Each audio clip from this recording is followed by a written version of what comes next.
Hey guys, I got something else to show you right now about the head bolts coming off. Okay, I'm just going to show you how it's actually done.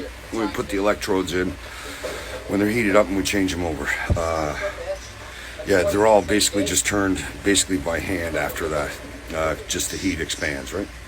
Okay, guys, I'll be back. Hope you enjoy and watch till the end and share, repost, comment, and hit the like button. That's what I was told to say. Go ahead.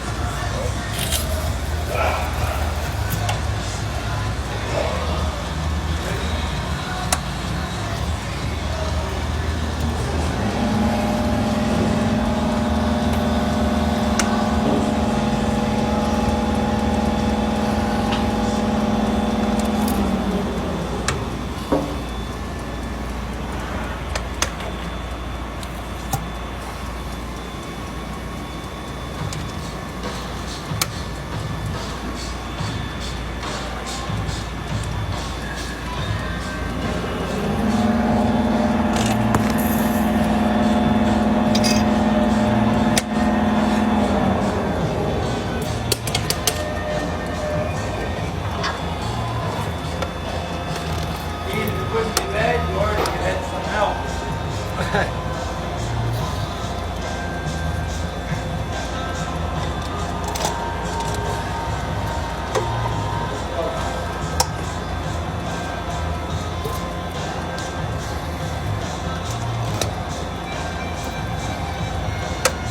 Cool. There you go. Say hello, peeps. That's my peeps, Gord. That's Mr. Gord Davis. Okay, so there you go, guys. That's pretty much it. And then we'll be getting the gear on it to lift the heads after that. Just double check and make sure everything's disconnected. And that's what me and Mr. Davis is doing today.